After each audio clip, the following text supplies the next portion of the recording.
오늘은 말씀이 있기 전에 주일학교가 우리 부활절 찬양을 준비했습니다. 시간이 오래가면 아이들이 힘들어하기 때문에 먼저 하나님께 찬양부터 올려드리고 나서 말씀을 듣도록 하겠습니다. 우리 주일학교 친구들 앞으로 나와주세요.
Meet Hanselie.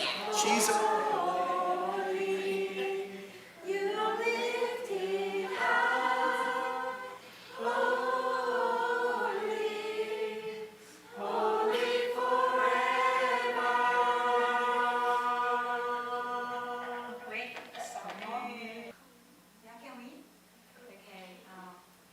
If you walk in freedom, if you bear His name, sing the song.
우리 주일학교 친구들 오늘 수고 많았습니다. 주님께서 여러분이 드리는 찬양 기쁘게 받으셨을 거예요. 예, 그렇게 믿습니다. 그리고 앞에 나와서 함께 찬양 올리는 그 모습 자체가 주님 앞에 올려드리는 영광이에요. 예. 오늘 함께 나눈 하나님의 말씀입니다. 누가복음 23장 우리 50절에서 24장 12절까지 이 말씀입니다. 누가복음 23장 50절부터 24장 12절까지 우리가 하나님께 찬양을 올려드렸으니까 이제 하나님으로부터 우리는 이제 말씀을 잘 받으시기 바랍니다. 이 말씀 제가 봉독해 드립니다. 공회 의원으로 선하고 의로운 요셉이라는 사람이 있으니 그들의 결의와 행사에 찬성하지 아니한 자라. 그는 유대인의 동네 아리마대 사람이요 하나님의 나라를 기다리는 자라. 그가 빌라도에게 가서 예수의 시체를 달라 하여 이를 내려 세마포로 짜고 아직 사람을 장사한 일이 없는 바위에 판 무덤에 넣어두니 이 날은 준비일이요 안식일이 거의 되었더라. 갈릴리에서 예수와 함께 온 여자들이 뒤를 따라 그 무덤과 그의 시체를 어떻게 두었는지를 보고 돌아가 향품과 향유를 준비하더라. 계명을 따라 안식일에 쉬더라. 안식 후 첫날 새벽에 이 여자들이 그 준비한 향품을 가지고 무덤에 가서 돌이 무덤에서 굴러 옮겨진 것을 보고 들어가니 주 예수의 시체가 보이지 아니하더라. 이로 인하여 근심한 때에 문득 찬란한 옷을 입은 두 사람이 곁에 섰는지라. 여자들이 두려워 얼굴을 땅에 대니 두 사람이 이르되 어찌하여 살아있는 자를 죽은 자 가운데서 찾느냐. 여기 계시지 않고 살아나셨느니라. 갈릴리에 계실 때 너희에게 어떻게 말씀하셨는지를 기억하라. 이르시기를 인자가 죄인의 손에 넘겨져 십자가에 못 박히고 제3일에 다시 살아나야 하리라 하셨느니라 한데 그들이 예수의 말씀을 기억하고 무덤에서 돌아가 이 모든 것을 11 사도와 다른 모든 이에게 알리니 이 여자들은 막달라 마리아와 요한나와 야고보의 모친 마리아라. 또 그들과 함께한 다른 여자들도 이것을 사도들에게 알리니라. 사도들은 그들의 말이 허탄한 듯이 들려 믿지 아니하나 베드로는 일어나 무덤에 달려가서 구부려 들여다보니 세마포만 보이는지라. 그 된 일을 놀랍게 여기며 집으로 돌아가니라. 아멘. 부활의 은혜를 경험하는 방법이라는 제목으로 하나님 말씀 증거합니다. 오늘은 예수 그리스도께서 죽음에서 다시 살아나신 이 부활을 기념하는 그 날로 오늘 이 예배를 또 기념하며 지키고 있습니다. 여러분, 크리스찬에게 있어서 가장 중요한 절기는 우리가 부활절입니다. 물론 우리 아이들은 크리스마스를 제일 좋아하겠지만 크리스찬에게 있어서는 가장 뜻깊고 가장 소망의 날이 바로 부활절 절기입니다. 왜 그러냐면은 유대인들이 1500년 동안 지켜왔던 이 안식일을 예수님께서 주일에 부활하심으로 말미암아 이제 안식일을 지키지 않고 우리는 주일을 지키게 되었습니다. 이 땅에 하나님의 나라를 이루어 가기 위해서 교회를 세우게 된 것 또한 예수님의 부활을 통하여서 이 교회가 이 땅에 세워지게 된 것입니다. 무엇보다도 죄로 인하여 죽을 수밖에 없는 우리들에게 영원한 생명을 허락하여 주시고 영원한 하나님 나라 천국의 소망을 허락하게 된 것도 이것 또한 예수님의 부활 때문에 우리가 얻게 되는, 누리게 되는 이 축복이죠. 그래서 오늘 이 말씀을 통해서 우리 모든 성도들이, 그리고 우리 중고등부 또 우리 주일학교 친구들이 바로 이 주님의 부활을 경험하는 은혜를 누리시기를 소망합니다. 오늘 이 말씀을 통해서 우리 크게 세 가지 동사를 우리가 기억했으면 좋겠습니다. 멈추라, 사랑하라, 그리고 기억하라. 자, 첫째, 멈출 때 부활의 능력을 우리가 경험한다라는 것입니다. 여러분, 예수님은 죽으신 지 3일 만에 부활하셨습니다. 날짜로는 3일이 맞습니다. 금요일 오후 3시에 이제 죽으셨으니까 금요일, 토요일, 그리고 주일 새벽에 부활하셨으니 날짜로는 3일이죠. 무엇보다 우리가 예수님이 일요일 날 새벽에 부활하셨습니다. 그래서 예수 믿는 우리들은 일요일을 일요일이라 하지 않고 주일이라고 이렇게 부릅니다. 그래서 이날은 우리가 주님이 부활하신 날, 주일로 우리는 지킵니다. 그런데 여러분, 날짜로는 3일이지만 시간상으로는 48시간이 되지 않습니다. 이 성경을 보게 되면 예수님은 금요일 오후 3시에 이제 운명을 하시게 됩니다. 그리고 주일 새벽에 부활을 하시게 되죠. 유대인들에게 있어서 새벽이라는 것은 우리가 새벽 한 오전 3시에서 4시 사이, 이때를 우리가 보통 새벽이라고 그럽니다.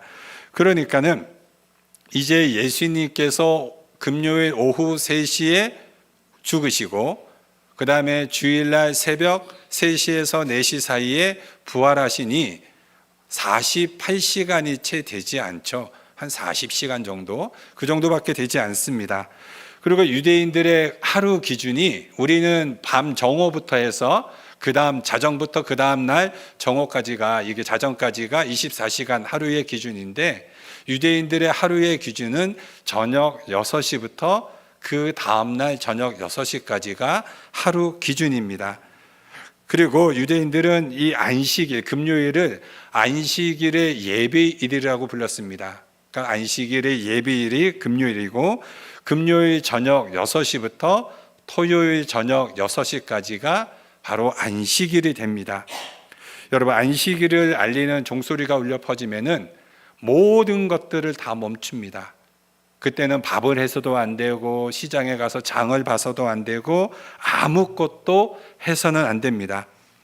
그러니까 예수님이 오후 3시에 죽으셨으니 아리마대 요셉이 예수님의 시신을 가지고 무덤에서 장사를 하려면은 3시간밖에 없는 거예요. 그러니까 그 3시간밖에 없는 그 시간에 급히 빌라도에게 찾아가서 예수님의 시신을 장사할 수 있도록 요청을 합니다. 근데 여러분, 로마법에는 십자가에 달린 죄수는 내릴 수가 없습니다. 해골로 완전히 이제 될 때까지 그 십자가에 걸어두게 되죠. 십자가 처형하는 것은 다른 사람에게 이런 범죄를 했을 경우 이런 참혹한 형벌을 당한다라는 공포를 주기 위해서입니다. 그런데 빌라도는 이 아리마대 요셉에 의한 이 청을 들어주게 됩니다. 왜 그런가 하면 예수님이 죄가 없다라는 것을 빌라도도 알고 있었기 때문입니다. 그리고 54절에 어떻게 기록되어 있냐면, 이 날은 준비일이요 안식일이 거의 되었더라. 그러니까 바로 이게 이제 금요일 날 안식일이 얼마 안 남은 것입니다. 그러니까 3시간밖에 남지 않은 이 시간이 아리마대 지역에 사는 요셉에게는 얼마나 그 시간이 급했겠습니까?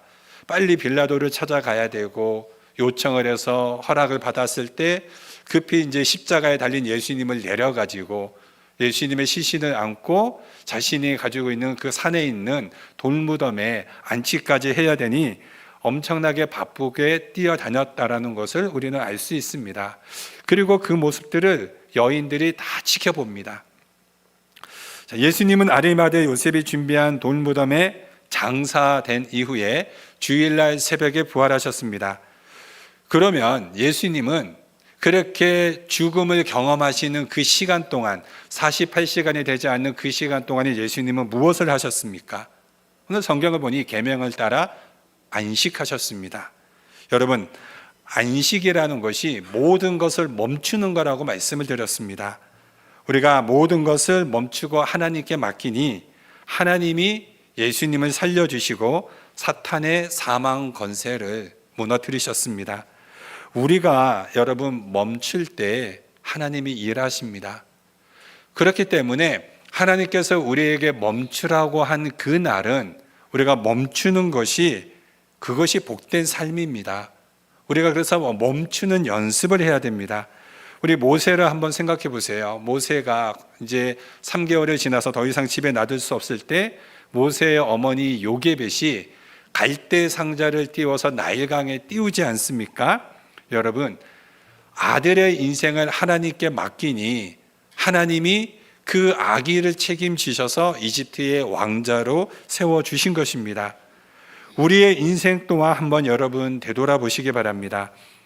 내가 해서 된 일보다 하나님이 일하셔서 여러분의 인생을 만들어 가신 것이 훨씬 더 크다라는 것을 우리는 깨닫게 됩니다. 여러분, 인생이라는 것이 내가 힘쓰고 애쓴다라는 것이 되는 것이 아닙니다. 자녀를 양육하는 것도 그렇습니다. 부모가 바라는 대로 자녀가 그렇게 자라줍니까? 지금 우리 예배를 드리고 있는 우리 장년들은 여러분의 부모님들이 원하신 그 모습대로 그대로 자라셨나요? 자녀도 하나님께 맡기는 거예요. 자녀도 하나님께 맡길 때 하나님이 그 자녀의 인생을 책임지시고 그 인생을 하나님께서 귀하게 만들어 가십니다. 우리 신명기 6장 10절에서 11절 말씀을 제가 읽어드리겠습니다. 신명기 6장 10절에서 11절 말씀. 내 하나님 여호와께서 내 조상 아브라함과 이삭과 야곱을 향하여 내게 주리라 맹세하신 땅으로 너를 들어가게 하시고 내가 건축하지 아니한 크고 아름다운 성읍을 얻게 하시며 내가 치우지 아니한 아름다운 물건이 가득한 집을 얻게 하시며 내가 파지 아니한 우물을 차지하게 하시며 내가 심지 아니한 포도원과 감람나무를 차지하게 하사 내게 배불리 먹게 하실 때에, 무엇을 지금 말씀하고 있는 겁니까? 하나님께 모든 삶을 맡길 때 하나님께서 그의 삶들을 책임져 주시겠다라는 하나님의 약속의 말씀입니다. 하나님은 우리에게 안식을 허락하여 주셨습니다. 하나님은 이 안식을 거룩하고 복되게 하셨습니다. 그렇다면 여러분, 세상에서 제일 어리석은 삶이 뭡니까? 안식도 없이, 정신없이, 예배도 없이 바람처럼 뛰어다니는, 그렇게 살아가는 인생입니다. 크리스찬이라고 한다라는 것은 나의 삶을 하나님 앞에 온전히 맡기는 삶입니다. 그러한 사람을 크리스찬이라고 부르죠. 내 삶을 내가 주관하고 살아가는 것이 아니라 하나님 앞에 온전히 맡긴다고 고백하는 자들입니다. 우리 인생을 잠시 멈추고 우리의 인생을 하나님께 맡길 때 하나님은 우리의 멈춘 인생의 삶을 통하여서 부활을 경험하게 합니다. 부활의 능력을 믿는 사람은 여러분, 맡기는 인생입니다. 정신없이 분주하게 내 힘으로 살아가고자 하는 그 인생을 잠시 멈추고 이 안식을 통해 하나님 앞에 온전한 예배를 통하여서 하나님께 교제하시기 바랍니다. 하나님께서 우리에게 일주일을 허락하셨을 때 6일은 열심히 살라고 하셨습니다. 그리고 이 7일째 되는 이 날, 이 안식을 하나님은 주일로 완성하셨습니다. 예수님이 부활하심으로 말미암아 이제 이 날이 참된 주일입니다. 이 날은 우리가 모든 바쁘게 살아왔던 시간을 멈추고 하나님이 내 인생에서 어떻게 역사하시는가를 경험하는 날이요, 지키는 날입니다. 이 예배를 통하여 참된 하나님을 경험하는 이 부활의 은혜를 누리시기 바랍니다. 두 번째로, 예수님을 사랑할 때 우리가 부활의 증인이 된다는 것입니다. 여러분, 증인은 목격자랑 다르죠. 증인이라는 것은 여러분, 사랑하기 때문에 증인되는 것입니다. 여인들이 왜 새벽에 몰래 향품을 가지고 올라갔습니까? 아리마대 요셉이 정말 3시간밖에 남지 않은 그 시간을 정신없이 분주하게 예수님의 시신을 자신의 무덤에 안치하는 모습을 이 여인들이 다 따라다니면서 봅니다. 보면서 무엇을 보게 되냐면, 시간이 너무 없어가지고 저녁 6시가 되면 안식일이 되니 그날은 아무것도 할 수 없으니 이 아리마대 요셉이 예수님의 시신에 향품을 바를 수 있는 그 시간이 없었던 것입니다. 그것을 이 여인들이 다 지켜보고 향품을 준비합니다. 피 묻은 예수님의 시신을 깨끗하게 닦고 그리고 향품을 바르고자 아무도 사람들이 돌아다니지 않는, 안식일은 지났고 사람들이 보이지 않는 그 시간을 피하여서 새벽에, 이른 새벽에 바로 그 이제 무덤으로 가게 되는 거죠. 놀라운 것은 예수님의 이 부활의 첫 증인들이 예수님의 제자들도 아니고 예수님의 가족들도 아니고 바로 여인들이었다라는 것입니다. 여러분, 왜 이게 중요하냐면 그 당시의 여인들은 증인의 효력이 없습니다. 죄송한 말씀이지만 그 당시의 여인들은 숫자의 카운터에도 들어가지 않아요. 어린아이들하고. 그만큼 철저하게 여성들은 증인도 안 되는, 인권을 무시당하는 그러한 시대였습니다. 그럼에도 불구하고 왜 성경은 예수님의 부활의 첫 증인들을 이 여인들로 기록했을까요? 그것은 사실이기 때문에 그렇습니다. 무엇보다 이 여인들은 사회적 지위, 증인의 효력이 있는가 없는가, 그것이 결코 중요하지 않다라는 것입니다. 예수님이 제일 먼저 부활하신 이 여인들을 만났다라는 것입니다. 그 이유는 그 누구보다 이 여인들이 예수님을 사랑했기 때문입니다. 여러분, 더군다나 성경에는 이 여인들의 이름까지 기록하죠. 아까 말씀드렸듯이 여인들은 증인의 효력도 없고 숫자에도 안 들어가는데 성경은 그렇게 기록하지 않습니다. 이 여인들이 너무나도 소중해서 성경에 이름을 기록했습니다. 누가복음 24장 10절에 이 여자들은 막달라 마리아와 요한나와 야고보의 모친 마리아라, 또 그들과 함께한 다른 여자들도 이것을 사도들에게 알리니라. 여러분, 우리가 마리아라고 해서 성경에 자주 나오니까 그 당시 마리아가 흔한 이름이라고 생각할 수 있는데, 마리아는 여러분 이름은 흔하지 않습니다. 마리아라는 이름은 굉장히 천한 이름입니다. 마리아의 어원이 어디에서 시작됐냐면 우리 출애굽할 때 마라라고 하는 그 물, 쓴물, 거기에서 시작됐습니다. 어원이. 미리암도 마라에서 시작됐습니다. 모세의 누나 미리암도 마라에서 시작됐고 마리아가 마라에서 시작이 됐습니다. 그러니까 천한 여인들에게 막 지어주는 이름이 마리아예요. 조선시대 여인들의 이름을 막 짓지 않았습니까? 그러니까 3월에 태어나면 3월이, 4월에 태어나면 4월이, 5월에 태어나면 5월이가 되겠죠. 이런 식으로 막 짓는 이름처럼 마리아라는 이름은 천한 이름입니다. 그 중에 막달라 지역에 사는 마리아, 7 귀신 들린 여인, 하나의 귀신도 감당 못하는데 7 귀신 들린 여인입니다.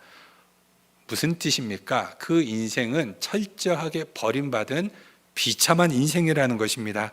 그런데 예수님이 버려진 이 인생을 찾아가셔서 이 여인의 7 귀신을 물리쳐 주셨습니다. 그 귀신을 내어 쫓아 주시자 이 막달라 마리아가 예수님을 사랑하게 됩니다. 귀신이 나간 이후부터 이 여인은 예수님을 따라가게 됩니다. 그리고 십자가에 달리실 때에도 모든 사람들, 모든 제자들은 다 도망갔음에도 불구하고 막달라 마리아는 십자가 앞에까지 따라가게 됩니다. 그리고 예수님이 무덤에 장사되었을 때도 너무나도 예수님을 사랑해서 무덤에 올라가게 되죠. 더 놀라운 것은 이 여인들이 이 천사를 통하여서 예수님의 부활 소식을 듣게 되지만 예수님이 부활하셔서 직접 만난 첫 번째 사람이 누굽니까? 막달라 마리아입니다. 막달라 마리아. 누구보다 예수님을 사랑한 그 여인. 그렇기 때문에 예수님의 첫 번째 부활의 증인이 되는 놀라운 영광의 은혜를 누리게 되었습니다. 그러므로 여인들이 예수님의 부활의 증인이 되었다는 것은 무엇을 말해주는가? 누구보다 이 여인들이 예수님을 사랑했다라는 뜻입니다. 더군다나 예수님의 증인들은 훗날 어떻게 나아갑니까? 예수님의 복음을 전하다가 순교자까지 됩니다. 그래서 증인이라는 말은 바로 순교자라는 말과 동의어입니다. 사랑하면 여러분 증인이 되고, 증인이 되면 바로 주님을 위하여서 목숨까지도 바칠 수 있는 그런 순교자가 되는 것이죠. 예수님께 쓰임받은 모든 사람들은 여러분 다 예수님을 사랑하는 사람들이었습니다. 사랑하는 자들에게 우리 예수님은 더 크고 위대한 일을 보여주십니다. 여러분, 목회자도 교회 일을 할 때 누구에게 일을 맡깁니까? 누구보다 예수님을 사랑하고 교회를 사랑하는 사람에게 그 일을 맡깁니다. 교회를 사랑하고 예수님을 사랑하는 사람은 아무리 교회에서 굳은 일을 한다 할지라도 정말 사랑하는 마음으로, 기쁘고 감사하는 마음으로 하기 때문에 그렇습니다. 그러므로 우리가 성경을 보면은 부활하신 예수님께서 베드로를 찾아가셨을 때에도 다른 아무것도 묻지 않으셨습니다. 뭐라고 말씀하셨냐면, 요한의 아들 시몬아, 내가 나를 사랑하느냐? 사랑하느냐고만 물으셨습니다. 그래서 여인들이 11명의 사도들에게 예수님의 부활에 대해서 알려줬을 때 그 제자들은 11명의 제자들, 가룟 유다를 제외한 11명의 제자들이 다 그 예수님이 부활하셨다라는 소식을 들었습니다. 여인들을 통해서. 그런데 오늘 성경에는 베드로만 이제 그 무덤에 쫓아가는데, 마태나 마가복음을 보면은 누가 같이 갑니까? 사도 요한하고 베드로가 뛰어 올라갑니다. 그러니까 누가 빨리 뛰느냐? 사도 요한이 제일 빨리 그 무덤 앞에까지 올라갑니다. 11명의 사도 중에서 나이가 제일 젊으니까. 제일 나이 많은 사도는 베드로거든요. 그러니까 달리기에서 져요. 요한이 먼저 갑니다. 근데 무덤에 안 들어가요. 요한은. 누가 들어갑니까? 베드로가 그냥 들어갑니다. 요한보다 베드로가 더 예수님을 사랑했기 때문에 그렇습니다. 그래서 여러분, 우리는 기억하시기 바랍니다. 하나님은 위대한 자를 쓰시지 않습니다. 하나님이 쓰시는 자는 바로 하나님을 사랑하는 자를 쓰십니다. 우리가 온전한 주님을 사랑하는 자가 되어 하나님께 쓰임받는 귀한 주님의 자녀들 되시기를 주의 이름으로 축원드립니다. 마지막입니다. 예수님의 말씀을 기억할 때 부활의 믿음이 흔들리지 않습니다. 우리 학생들, 주일학교 학생들, 좀만 더 힘을 내십시오. 조금 있으면 여러분도 부활할 수 있습니다. 힘을 내세요. 여인들은 무덤에 예수님의 시신이 사라졌다고 근심하게 됩니다. 절망을 하게 되죠. 그러자 2명의 천사들이 나타납니다. 나타나서 뭐라고 말씀하십니까? 갈릴리에 계실 때 너희에게 어떻게 말씀하셨는지를 기억하라. 여러분, 그리고 8절에도 그들이 예수님의 말씀을 기억하고, 드디어 여인들이 예수님이 하신 말씀을 기억했습니다. 무엇을 지금 알려주는 겁니까? 여러분, 신앙생활 열심으로 되는 거 아니죠. 열심으로도 우리가 예수님을 모를 수 있습니다. 내가 열심히 하는데 예수님을 모를 수 있죠. 누가 우리가 믿음으로 신앙생활 할 수 있습니까? 하나님이 나에게 하신 말씀, 또 이 성경 말씀을 기억하는 자들이 하나님의 말씀을 우리가 기억하면서 부활의 증인으로 굳건한 믿음 위에 세워질 수 있다는 것입니다. 여러분, 우리가 신앙생활하다가 지칠 때 있습니다. 신앙생활하다가 번아웃이 올 때가 있습니다. 그 이유가 무엇입니까? 내 힘으로 하려고 하다 보니까, 내 경험으로 하려고 하다 보니까 지치고 번아웃이 오죠. 우리가 주님의 사역을 한다고 하면서 정작 주님과는 상관없는 사역을 하는 때가 참 많이 있습니다. 내 열심으로, 그냥 내가 좋아서 하는 사역자들도 많이 있습니다. 자기 만족으로 하는 그런 일꾼들도 많습니다. 그런데 대부분은 이러한 사실들을 말을 해주면 인정하지 않습니다. 내가 이렇게 지친 거, 번아웃이 온 거 다 다른 이유 때문에 다른 원인을 찾습니다. 그러나 아닙니다. 지쳐서 사역을 포기하고 또 신앙까지도 포기하는 분들도 종종 보게 됩니다. 왜 그렇습니까? 그냥 철저하게 내 힘과 내 만족과 내 경험 속에서 하기 때문에 그렇습니다. 그런데 이게 우리들만 그런 것이 아니라 사도들도 그랬습니다. 예수님의 제자들을 한번 생각해 보시기 바랍니다. 예수님의 제자들 3년 반 동안 예수님과 함께 24시간 붙어 있었고, 함께 먹고 자고, 예수님이 하신 말씀을 누구보다 예수님 옆에서 다 들었고, 예수님의 기적을 누구보다 다 경험한 자들입니다. 그게 예수님의 제자들이에요. 3년 반 동안 빠지지 않고 예수님의 모든 모습을 다 보았습니다. 예수님께서는 몇 번이나 자신이 십자가에 죽으실 것을 말씀하셨고, 죽은 다음에 부활하실 거에 대해서도 말씀하셨습니다. 그런데 제자들 중에서 단 한 명도 그렇게 예수님에게 말씀하신 것을 기억하지 못했습니다. 오늘 본문은 부활하신 예수님께서 새벽에 있었던 사건을 기록한 내용입니다. 그리고 이 사건을 우리가 12절까지 읽었고 13절부터는 엠마오로 가는 이 제자들을 이 부활하신 예수님께서 찾아가십니다. 이들은 이 엠마오로 가는 제자들, 그러니까 사도들이 아닙니다. 사도들 말고도 예수님을 따라다니는 많은 제자들이 있었습니다. 그런데 이 제자들 중에 예수님이 십자가에 죽으시고 나서 이제 모든 것을 절망하고 포기하고 자신들의 고향인 엠마오로 가는데 부활하신 예수님께서 이들을 찾아가십니다. 먼저 이들은 아내가 그 무덤가에 가서 천사를 통해서 들려준 소식을 들은 아내가 이 엠마오로 가는 이 남편에게 소식을 전해줬습니다. 그런데 안 믿었어요. 아내가 전해준 이 부활의 소식을 믿지 않고 그냥 엠마오로 갑니다. 그래서 예수님이 이들과 함께 동행하면서 대화를 나눕니다. 그럼에도 불구하고 부활하신 예수님인지 알지 못합니다. 그러자 같이 식사를 하면서 떡을 떼어주시고 하나님 말씀 전해주자 이들이 그 떡을 먹고 이분이 부활하신 예수님이라는 것을 드디어 깨닫게 됩니다. 그래서 기뻐하면서 이제 다시 엠마오에서 예루살렘으로 돌아갑니다.